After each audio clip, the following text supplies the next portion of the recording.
Welcome to the Write Your Own Story podcast. I'm your host, Betsy Leonidas, and the founder of the Write Your Own Story company. Girl, I can tell you right now, you are definitely enough. Here we value service, sisterhood, connection, laughter, and that super genuine, keep it real, tell you like it is honesty.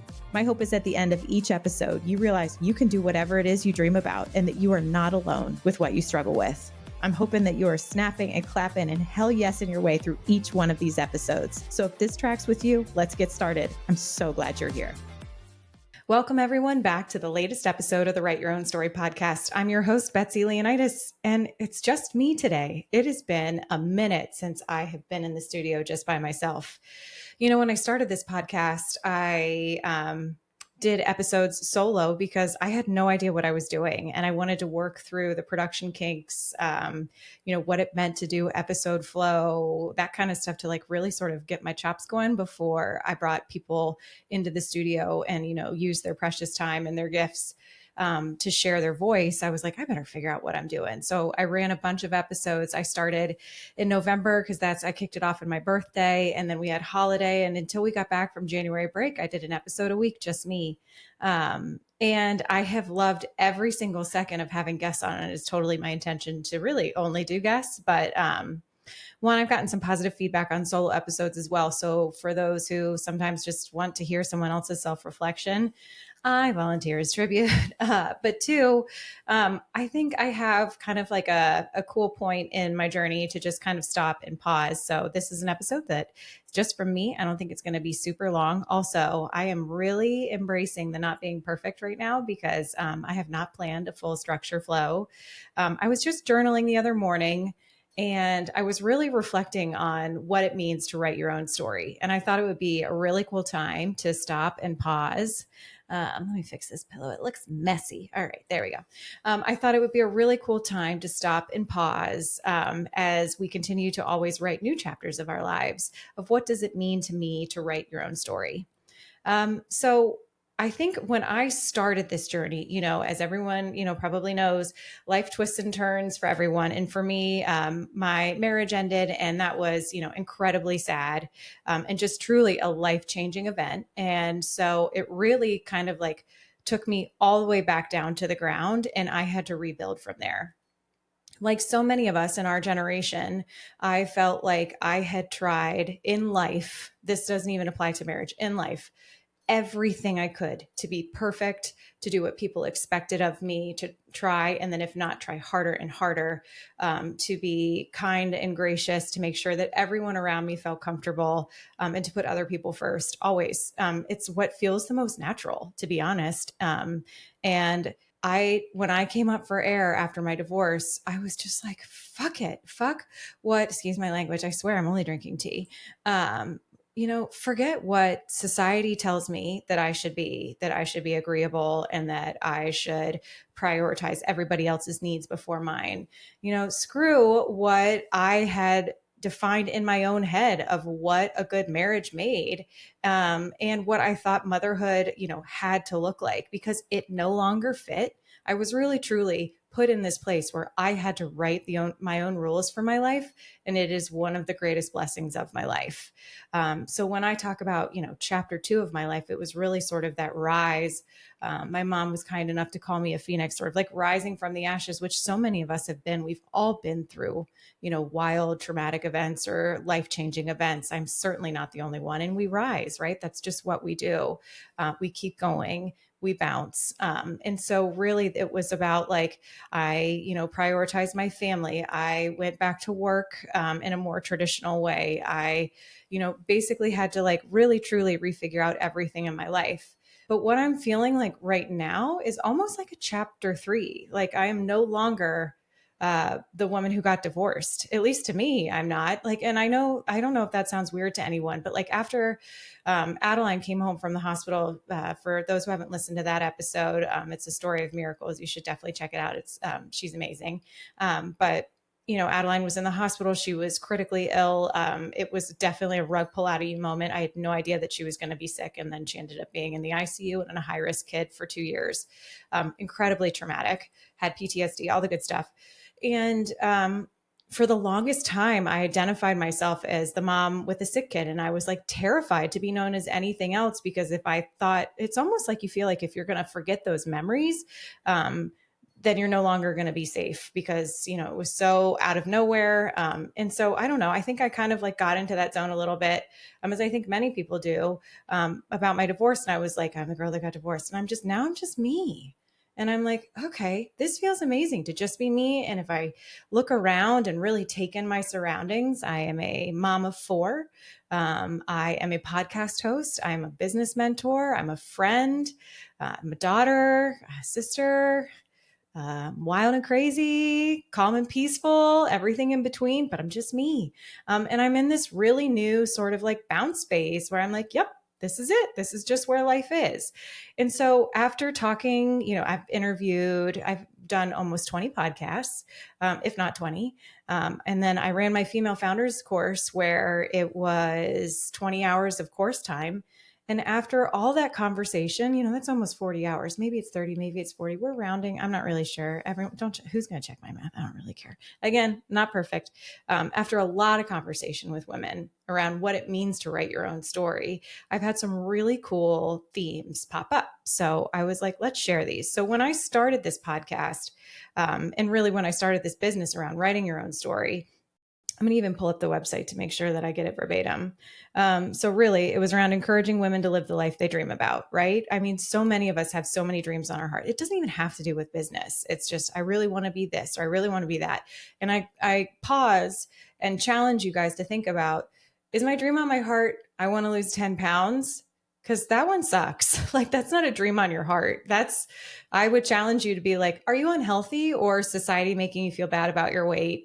If you want to lose 10 pounds, go lose 10 pounds, but that's not the dream on your heart. So does all your energy have to go to 10 pounds? Or is the dream on your heart that I no longer want to live with anxiety every day, or that I want to feel energized when my kids come home from school, or it's, I want to start my own business. I've always wanted to be a podcast host, and I want to tell women's stories because I feel like women's stories are the essential clues to our future selves. And I feel like they're important and need to be told. I don't know. My point is that to think broadly and to challenge yourself to make sure that you are checking yourself against what you think you should do, whether that be your own thoughts from your head, or societal pressures, or family pressures, or whatever it may be. Really check in with yourself, and try and get the real answer on that one. But really, when I thought about, and I still believe wholeheartedly, writing your own story is about blocking out the societal shoulds and the inner voices of why me and am I enough, so that you're brave enough to pick up the pen and write their own story of your life. That still holds true 100%. I actually, with my journal, will sit down every morning and write almost like, how do I want the story to go today? And that's not a to-do list. That's a, how do I want to feel when I'm doing, hold on, more tea. When I'm doing each part of my day? How do I want to feel when I'm getting my kids ready for school? How do I want to feel in that hour before I start work?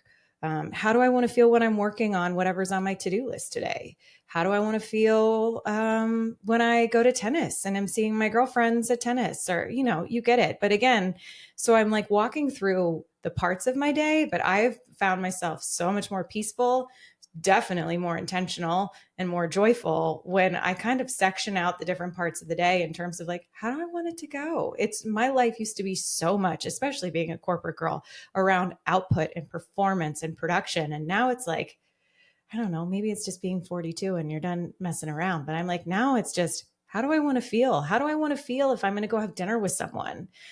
Did that work out? I should be able to evaluate that. So I don't know. So for me, it really is. I think that's a great example of putting down the societal shoulds of like, I have so much to do today. I sure do. Everyone has so much to do every day. I'm not negating that at all, but protecting how you want to feel during the day has been an absolute game changer to me. And sometimes that means things need to either be delegated or moved off the to-do list, or sometimes you're just doing the to-do list, but you have a whole different energy shift, which has truly been game changing. I made some other notes based on, so, I've interviewed some of the most amazing women, and I cannot wait to interview more. I absolutely loved the women that I got to speak to in my female founders class. And there were some really cool common themes. So I'm just going to I don't know, again, no structure here. I can barely read my notes because it's like pre-coffee, post-coffee scribble. One, and this is in no particular order. So just roll with me here, peeps. Okay. First one I wrote was embracing your own uniqueness. Ooh, ladies, no more fitting in and no more coming home from a party and beating ourselves up, being like, God, I hope I didn't talk too much. I hope I was a good listener. Did I say that weird? Did I make someone feel weird? Were you yourself? Were you kind? Were you gracious? The end. That's it. That's all there is to it. Embracing your own uniqueness. Um, this one, absolutely. This next one is for moms. Prioritizing your own needs and dreams. Prioritizing doesn't mean forgetting everybody else. That's not an option at this stage in life, nor does anyone want it to be. We love the people that are in our community. We love the little people that are in our home. But prioritizing your own needs is essentially putting the oxygen mask on your own self as the plane's going down so that you can then save the rest of your family.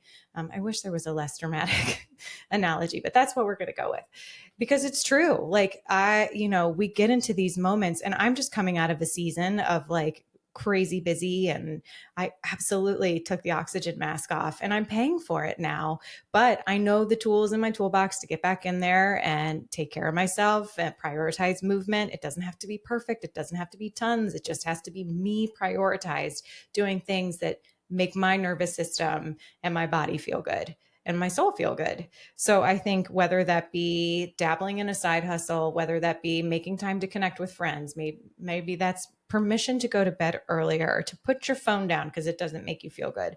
Whatever it is, put the oxygen mask on you first so that you can be extra special when you're around those other people. And also just so you feel good, because can't we just feel good too? I think I just went through this one before, but focusing on how you want to feel, that's game changer for me. Truly, it's not how much am I going to get done; it's how am I going to feel today. And it truly, like, if I really like boil down one thing that has changed my energy and really everything about me is that fundamental shift. This one's really hard, but it is absolutely critical to writing your own stories, not being afraid of stepping out of your own comfort zone. Gosh, you guys, that is being brave enough to launch something on social, or you launched it, being brave enough to continue to show up on social if you're in business. We talked about this a ton in Female Founders Academy. Imposter syndrome sucks and it is rampant. And I think absolutely everybody suffers from it. So if you're feeling that way, where you're like, your imposter syndrome essentially is like, I don't feel qualified, or I don't feel good enough, or why me, or fear of judgment. Like if I do XYZ, am I going to be judged?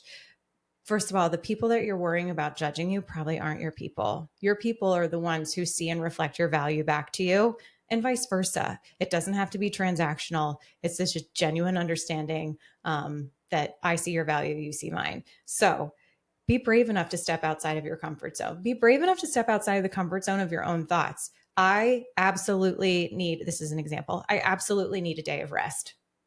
That is so hard for people to do.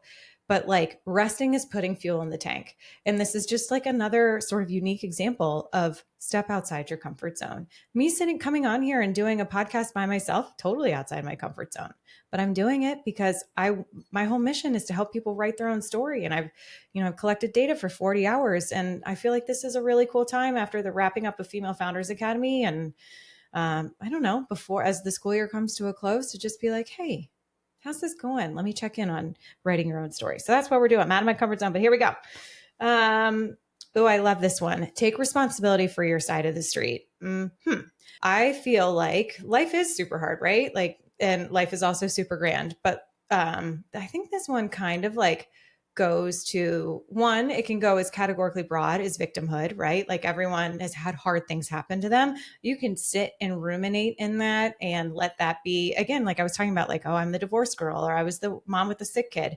I don't know if that was quite victimhood. It's a little bit of a blurry line there, but like essentially, like, don't just sit there and be like, woe is me, look what happened to me. Don't get me wrong, feel your feelings, do your thing, but don't let that be the defining characteristics of your life. No one wants to be shackled by what has happened to them. What I also mean by owning your side of the street is, let's say you're a business owner and social isn't going as well as you want it to go. Why is that? Are you posting? Are you being authentic? Are you looking at your metrics and seeing how it's going? Are you being strategic in how you're asking your community to engage? Or are you just posting just to post? Are you being thoughtful in how you post? Or if your kids are acting out, have you checked in with them recently to say, how are you doing? What's going on? Getting to the root of the issue. Are you getting them to bed on time? No judgment here. I can never get my kids to bed on time. My point is that we all need to own our own sides of the street. On the flip side, don't you dare be afraid to hold other people accountable. Boundaries are important. Everyone needs to be accountable. The good ones are. And that's where I'm going to leave that one.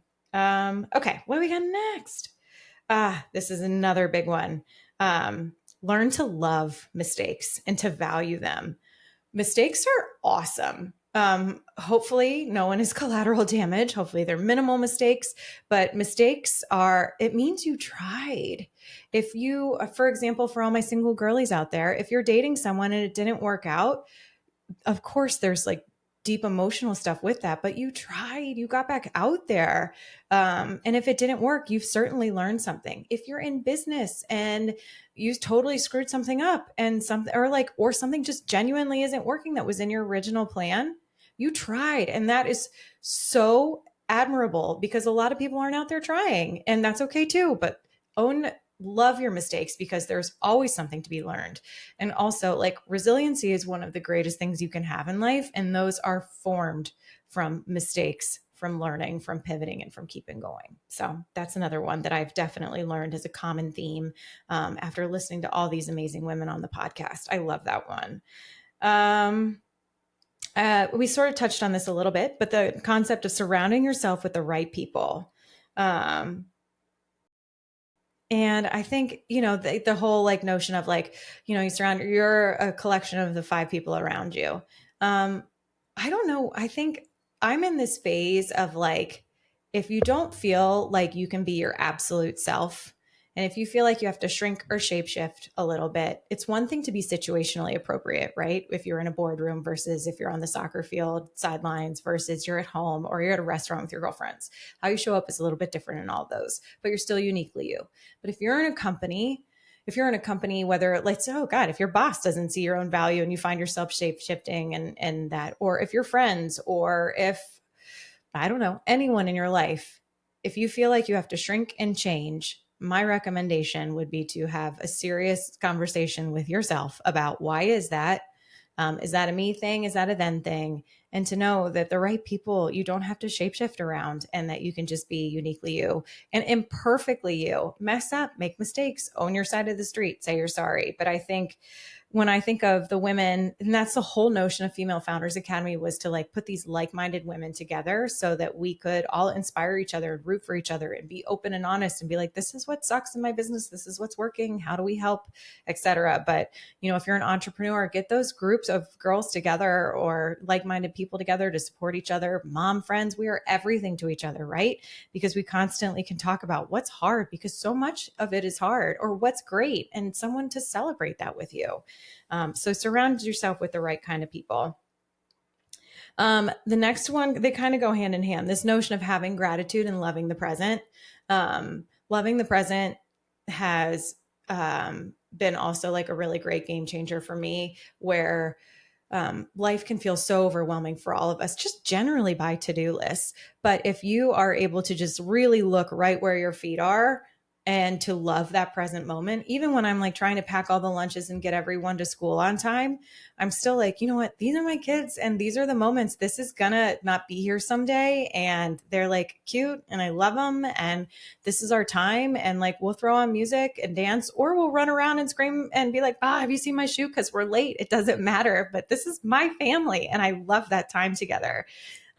So I think just really embracing every part of every moment and just being grateful for those things and being grateful for the little things, right? I also feel like we're at that age, like the memes are going around to be like, we can now like all identify different types of birds because we're like, oh, can you believe the cardinal flew by, or the blue jay or the hummingbird or whatever.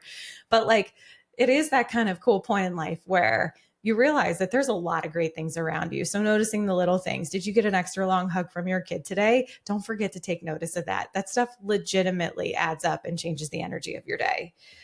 For people who I've interviewed who've gone through hardship, I think that's something that is absolutely a common theme of they're just really grateful to be on the other side of it. So I think that that's a really important one. Um, One of my favorite thoughts is, or notions, I got it from the Taylor Swift documentary. I've talked about it on the podcast before, but this notion of choose again, right? So our thoughts can be our worst enemy and our best friend. And one of the things that I've noticed with common themes, both in business women as well as, and just conversation with women, is to choose again. If you find yourself in those ruminating thoughts or negative thoughts, would you say that to your daughter? Would you say that to your best friend? Let's say we're talking about the 10 pounds that I would love to lose. My body's just fine, legit. And like, the more I look at the 10 pounds that I think I should lose, and like, also I don't, it really, at the end of the day, like, the less I'm able to appreciate anything else that's in front of me, you know? And so, like, why focus all your energy on what's not working? What would you do if your kid came home from school and just could not stop ruminating on the one thing that went bad in their day? Instead, you'd be like, tell me about the great parts of your day. So, honestly, like, before I go to sleep at night, if I'm trying to wind my brain down, I really try and think of what were the good things about today, so that I'm trying to train my brain to choose again. Every time I have a negative thought, I'm like, okay, check in. Do you really need to, like, is that nice? Are you being nice to yourself? Choose again, girl. Thank you, Taylor Swift, for teaching me how to choose again. When are you going to come on the podcast, please? Okay. I think the other ones, forgiveness. That's a good one. That being, forgive people, forgive the situation. Forgiveness comes in many shapes and sizes, and it is hard. It is so hard. That goes back to, life happens either to you or for you, etc. But forgiveness is for your own peace. And it is like when you can finally forgive and give yourself grace for as long as it takes you to get there, but keep trying, keep letting go of what is not yours to hold on to. Oh, hate is, this is one of my favorite expressions. Hate is, like drinking poison and expecting the other person to die. Like, it's so true. Being hateful, being mad, being upset. Don't get me wrong. Your feelings are valid, but after a while, let it go. It's not yours to hold on to anymore. Forgiveness is your freedom. It has nothing to do with the other person. Maybe they deserve it. Maybe they've asked for it, and that is so special and that should be honored. But if they haven't, or a situation, hasn't really warranted, still let it go. Forgive it, let it go, because you will finally be free. I promise. I think some of the other great themes that I've heard, and that I've just genuinely witnessed to sort of have like a more fulfilling life, and also around this notion of writing your own story, be a helper. So many of the women that I've sat with on this couch have built businesses or constructed parts of their life around turning around and helping those behind them based on experiences that they've had in their life. So honestly, same for me. Service is a huge part of just kind of like a component of who I am and what fills my cup. So for me, after figuring out what it meant to write the own story of my life and to forget the rules and get out there and be brave enough to do my thing my way, and to have all these women who loved and supported me while I bumped my way through that, and still am bumping my way through that, I wanted to turn around and offer a hand to those behind me. I've seen that with so many of the women that I've interviewed on the podcast. So many of the women who are starting their businesses are all sort of rooted in past experiences, and again, wanting to turn around and help others. So I don't know. I think that's kind of cool. And I think it really truly fills a cup. And so when you have the opportunity, be a helper. And I think, this is one of my favorite ones. I can't decide which one I want to end on. Ooh, okay, I'm going to go next. Okay, this notion of being curious. I think being curious is like one of the most beneficial things you can do in your life. Be curious why you feel a certain way. Be curious about topics. Be interested and be learning. It like just constantly sort of like keeps you moving in a forward direction instead of a past direction, which I think when we think about the concept of writing your own story, that's it. We want to move forward. We want to embrace where we are now, and know that the past is behind us, and that we're continuing to evolve into the person, that we're meant to be on this journey. But I find being curious so incredibly fulfilling. I also, like, full disclosure, am such a curious cat that like learning just truly like fills me right up. So I personally find that very motivating, but that has also been a huge part of writing my own story. I think this notion of, again, we're going out of order, pretend I have structure, but I don't. I'm winging it because I'm learning to wing. This concept of like radically accepting things so that you are no longer surprised kind of goes into the bucket of forgiveness, but not. So let's say you have someone in your life that continues to behave a certain way that bothers you, but this is a parent or a partner or a boss or someone that, like, really is in your life for the long haul. You can radically accept who they are. You're never going to change them. You can control your reaction to it, and that's really it. But I have learned in talking to all these women and doing my own research on this topic is that if you can radically accept people for who you are, you no longer are able to be surprised by their behavior. And that also is incredibly empowering because it takes away all the energy drain of expecting something different to happen when it's not. Is that okay? Is their behavior okay? That's up for you to decide. But this whole notion of maybe it'll be different, maybe it'll be different, maybe this will be different, or is it who they are? Just accept it. No longer can they surprise you. All that energy that you have put into hoping and wishing is now for you, and you get to decide, is their behavior okay or is it not? I love that one. I just listened to that one on a podcast, and I found it absolutely fascinating. And I think this is the one I have two ones that I want to really, really land on. I continue to always have to unwind and untangle what I think I should do. A lot of the times I do what I think I should do because I agree with it. But I have really slowed up in life and really just, this is around those societal shoulds or what constructs, I've put in my brain, whether it be from just like, I don't know, all the movies that we watch or what you think other people's relationships are like with their family or with their partners or whatever. I know you guys can think of examples as I talk about this, but why should we anything? Like, why? And you get every chance, like, and I think about it, raising my kids, why should they behave a certain way? I mean, we have expectations and we have values in this family, don't get me wrong, but it is their life. I would be so sad if my kids just conform to, I don't know, whatever a cookie cutter sort of notion of life, what they think it should be. I want them to live as authentically as they can, and to be good people and kind people and to just do what's true to them. And so that's, for me, I constantly have to challenge why I am doing things. And it's like, why are you doing this? Because you should, or because you genuinely want to? Are you doing this because society said so, or you genuinely want to? Just do you. And I think the last one that kind of piggybacks off this is like, has anyone ever sat and challenged themselves to be like, do I really love and care for myself? This is, I mean, yes, this is about putting fuel in the tank and resting. But I think it probably goes back more to, what are you saying to yourself on a regular basis? Do you enjoy your own company? Do you value your own thoughts? Do you believe in yourself as you are pursuing whatever it is that you're pursuing? Do you think that you're a good mom? Do you talk to yourself like you're a good mom? Do you think you're a good friend? Are you kind to yourself like a good friend deserves?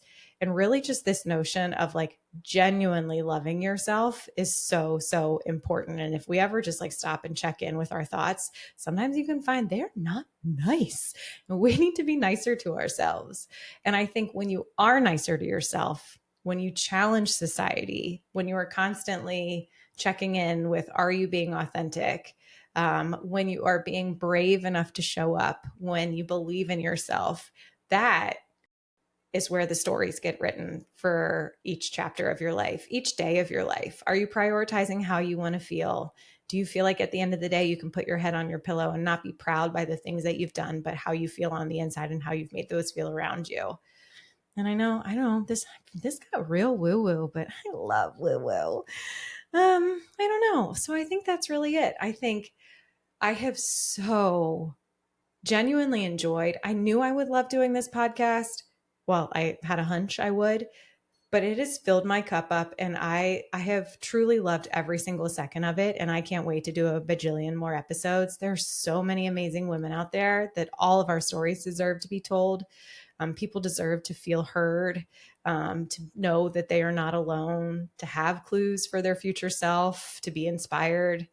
And this Female Founders Academy that we just ran was also like so amazing to be in community of women who are also really trying to do their own thing while raising their kids. And we all struggle with such similar things. And to just be in that community, I think community really is so important.